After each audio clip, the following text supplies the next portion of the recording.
매일 성경 묵상을 돕는 해설 가이드입니다. 안녕하세요, 묵상 코치입니다.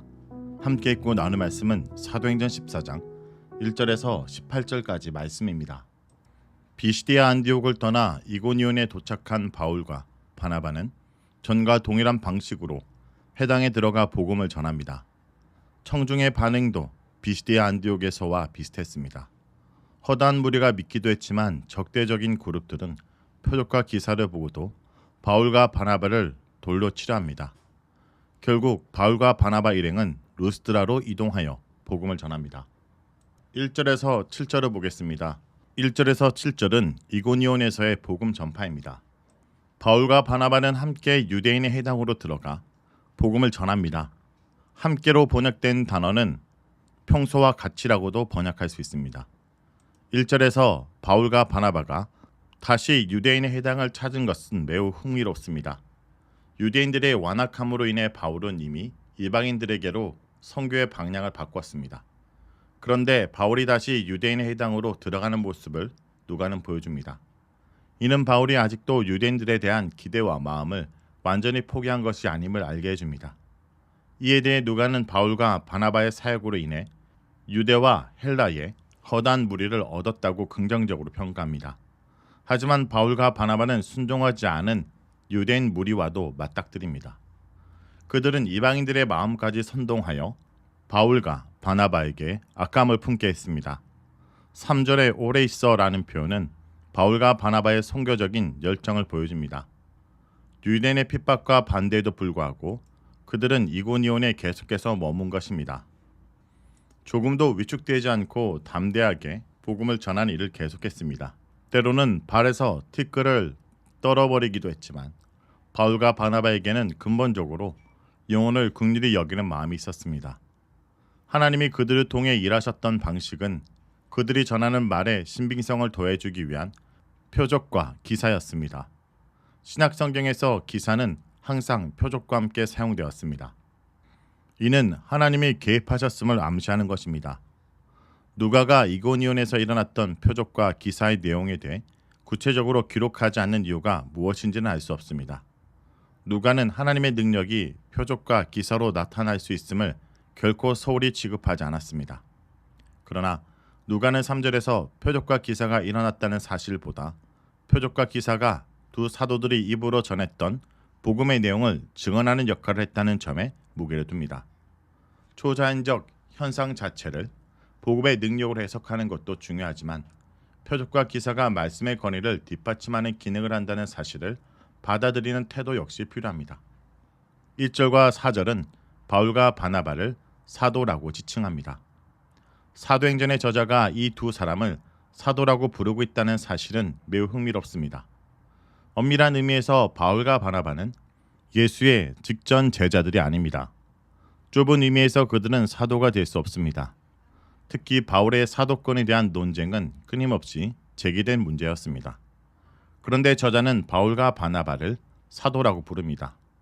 사도행전 13장 1절에 의하면 바울과 바나바는 선지자 혹은 교사였습니다. 이제 그들은 사도이기도 합니다. 이들이 사도가 될 수 있는 이유에 대해 존 스토트는 사도를 그리스도의 사도와 교회의 사도로 나누어 설명하기도 합니다. 그러나 이런 설명과 관계없이 분명한 것은 초대교회 직제가 명확하게 구분되고 있었던 것은 아니란 점입니다. 아마도 초대교회는 정확하게 구분되어 있는 직제보다 기능에 초점을 맞추고 있을 것입니다. 복음에 대한 반응은 언제나 두 가지입니다. 복음에 사로잡히지 않으면 복음을 대적하게 됩니다. 누가는 이고니온에서 무리가 나누었다고 말합니다. 표적과 기사가 일어났는데도 여전히 유대인들 편에서 바울과 바나바를 대적하는 사람들이 있었다라는 사실은 놀랍습니다. 이로써 누가는 복음을 받아들이게 되는 것이 결코 자연스럽지 않은 일임을 상기시킵니다. 하나님의 은혜가 아니면 복음 앞에 순종하는 것이 불가능합니다. 기적과 표적이 사람을 변화시키는 것이 아니라 하나님의 은혜가 사람의 마음을 녹이고 무너뜨립니다. 오전의 말씀은 복음을 대적하는 사람들이 얼마나 적극적이고 적대적인지를 보여줍니다.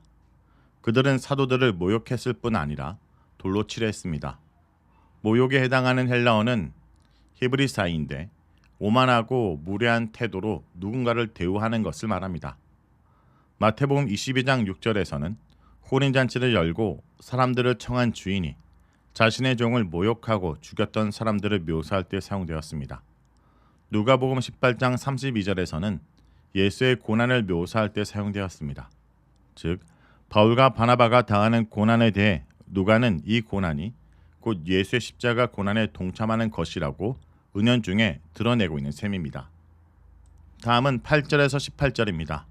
8절에서 18절은 루스드라와 데베에서의 복음 전파입니다. 이 단락은 세 부분으로 나눌 수 있습니다. 바울과 바나바가 못 걷는 자를 고친 이야기, 루스드라 사람들이 바울과 바나바를 신으로 섬기려 했던 이야기, 그리고 이에 대한 바울과 바나바의 반응을 소개하는 이야기로 나눌 수 있습니다. 루스드라에서 바울과 바나바의 선교는 초자연적 치유 사역으로 시작됩니다. 하지만 표적과 기사는 언제나 하나님의 은혜의 말씀을 전하기 위한 보조적 도구임을 잊어서는 안 됩니다. 루스드라에서도 치유의 기적에 우선하여 복음 선포가 있었습니다. 또한 그 기적의 배경에는 남에서부터 걸어본 적이 없었던 사람의 믿음이 있었습니다. 바울은 그에게 구원받을 만한 믿음이 있다라는 것을 알아챘습니다. 그리고 큰 소리로 명하여 그 사람을 고쳐줬습니다. 바울의 기적을 의도적으로 계산된 선교 방식이었다 볼 필요는 없습니다. 남에서부터 거치 못했던 사람이 마음에 가지고 있던 구원에 대한 열망에 바울이 적극적으로 반응했을 뿐입니다.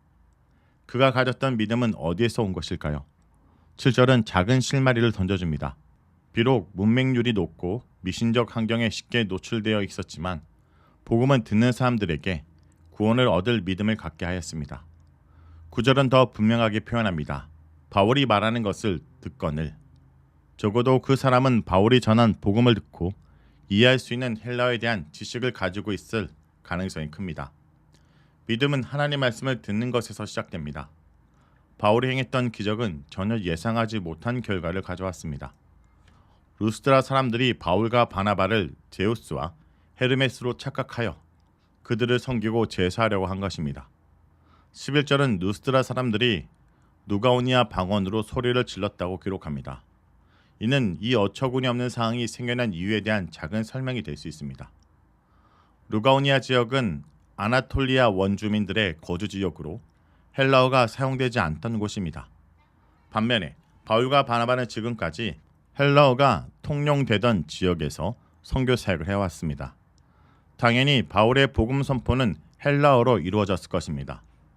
이런 전도의 결과로 남에서부터 걷지 못했던 사람은 주의 기적을 경험했지만 반대로 헬라어를 모르는 사람들은 바울과 바나바를 사람의 모습을 한 신들의 방문으로 생각할 수밖에 없었을 것입니다. 하지만 바울과 바나바의 반응은 매우 신속하고 적절합니다. 그들은 옷을 찢으며 무리 가운데 뛰어들어 그들을 제지했습니다. 그리고 치유의 능력은 자신들에게서 나온 것이 아니라 살아계신 하나님으로부터 나온 것임을 분명히 설교합니다. 루스드라 사람들의 어처구니 없는 행동이 오히려 바울로 하여금 하나님이 어떤 분인지에 대해 다시 한번 제대로 설명할 수 있는 기회를 갖도록 하였습니다.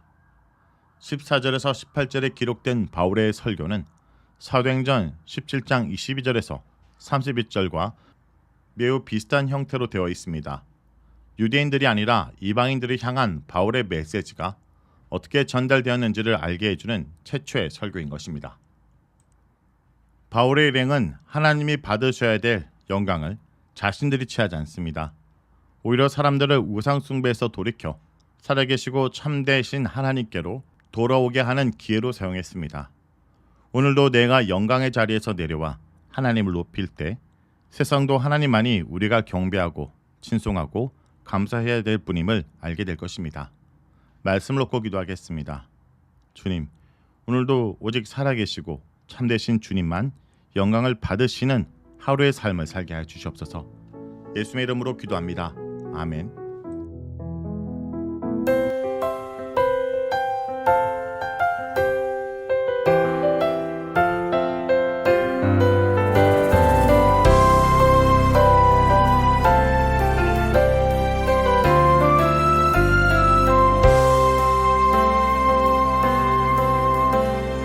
믿음이 실제 실제가 되는 순간 모든 걱정은 기대로 바뀌죠.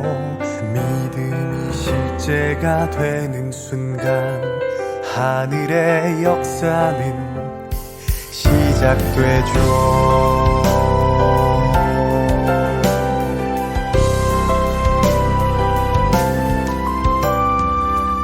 일렁이는 파도를 보면 파도처럼 나도 흔들리지만 저기 물 위를 걸어오시는 분 주님께 내 믿음 드릴 때 난 물 위를 걷게 되죠.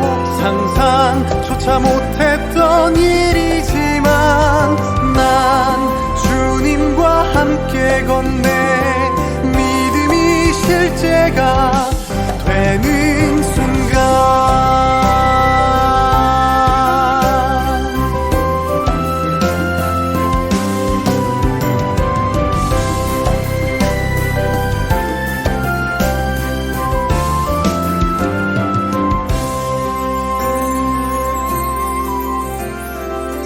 사람들을 의식할 때면 나는 너무 작게 느껴지지만 저기 물 위를 걸어오시는 분 주님께 내 믿음 드릴 때